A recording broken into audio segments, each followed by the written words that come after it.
ವಿದ್ಯಾರ್ಥಿಗಳು ಇವು ಭಾಗಾಕಾರ ಲೆಕ್ಕಗಳು ಹಿಂದೆ ನೀವು ತಿಳ್ಕೊಂಡಿದ್ರೆ ಅಂತ ಮಾಡಿರ್ತೀರಿ. ಇವು ಮಾಡೋದಂತ ಸೀದಾ ಬಾಗಿಸ್ಬಿಡ್ರಿ ಬಂದ್ಬಿಡ್ತಾವೆ. ಅಂದರೆ ದೊಡ್ಡ ಭಾಗಾಕಾರಗಳಿಂದ ಕಲ್ತಂಗ ನೀವು ಇನ್ನು ಮುಂದೆ ಕೆಲವೇ ಅನುಕರಣ ಬರೆದಾಗ ಅಭ್ಯಾಸ ಚೇಂಜ್ ಆಗ್ತದೆ. ಬಿಡಿಸೋತ ವಿಡಿಯೋ ಆನ್ ಮಾಡಿ. ಓಕೆ, ವಿದ್ಯಾರ್ಥಿಗಳು ಮಾಡಿ ಕೂತಾರಲ್ಲ, ನೀವು ಚೆಕ್ ಮಾಡಿದ್ರೆ ಸರಿ ಅದನ್ನು ತಪ್ಪದನ್ನು ಆಮೇಲೆ ನೋಡೋಣ. ನಾನು ತಿಳಿಸೋದ್ರ ಕಡೆ ವಿದ್ಯಾರ್ಥಿಗಳು ಲಕ್ಷ್ಯ ಕೊಟ್ಟು ನೋಡ್ರಿ. ಒಂದು ಟ್ರಕ್ಕಿನಲ್ಲಿ 112 ಸಕ್ಕರೆ ಚೀಲಗಳನ್ನು ತುಂಬಬಹುದು. 7616 ಸಕ್ಕರೆ ಚೀಲಗಳನ್ನು ತುಂಬಲು ಬೇಕಾಗುವ ಟ್ರಕ್ಗಳ ಸಂಖ್ಯೆ ಎಷ್ಟು?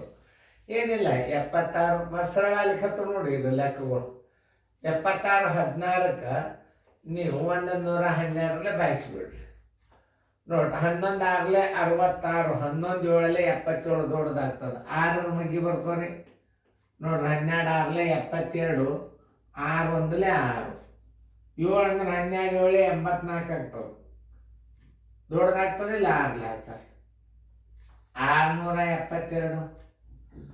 ಆಮೇಲೆ 11 2 ಹೋದ್ರೆ 9, ಕೈಲ ಬಂತು 1.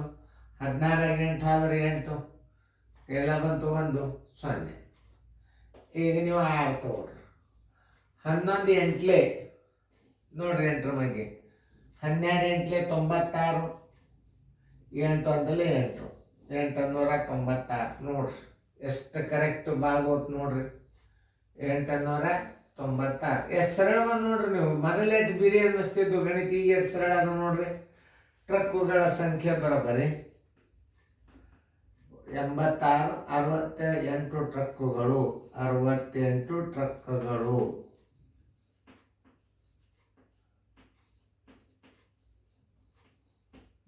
ಇಷ್ಟೇ. ಏನು ಯಾಕಂದ್ರೆ ನೀವು ದೊಡ್ಡ ಭಾಗಾಕಾರ ಕಲ್ತಿ, ನೀವು ದೊಡ್ಡ ಭಾಗಾಕಾರ ಕಲ್ತ್ರಿ ಅಂತ ಮುಂದೆ ಏನು ಬರ್ತಾವ ಅಂದ್ರೆ ಮಾಸ ತೆಗಿಲಿಕ್ಕೆ ಅದು ಭಾಳ ಸರಳ ಬರ್ತಾವ. ಆಮೇಲೆ ನೋಡ್ರಿ, 95 ಸಕ್ಕರೆ ಚೀಲಗಳನ್ನು ತುಂಬಲು 1 ಟ್ರಕ್ ಬೇಕು. 6650 ಸಕ್ಕರೆ ಚೀಲಗಳನ್ನು ತುಂಬಲು ಬೇಕಾದ ಟ್ರಕ್ಗಳ ಸಂಖ್ಯೆ ಎಷ್ಟು? ಸೀದಾ ಬಾಯಿಸ್ಬಿಡ್ರಿ. 66 50 ಮೊದಲ ರೀತಿ.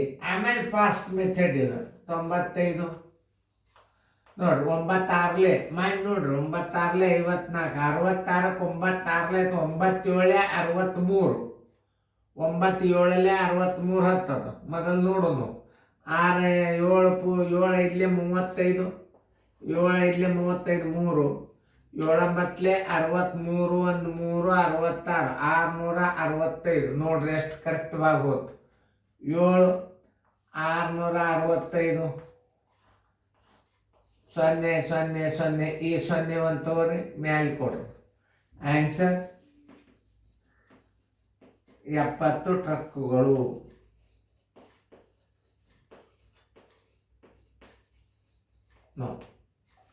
ಇಷ್ಟೇ ನೀವು ಮಾಡ್ಬೇಕಾದದ್ದು. ತಿಳಿತಲ್ಲ? 70 ಟ್ರಕ್ಗಳು, 68 ಟ್ರಕ್ಗಳು. ಇಂಥ ಭಾಗಾಕಾರ ಲೆಕ್ಕ ನೀವು ಕಲ್ತಂಗ ಚಂದ ಬಿಡಿಸ್ಕೊಡ್ರಿ. ಪೇರ್ದಾಗ ನೀಟಾಗಿ ಬರ್ಕೋರಿ.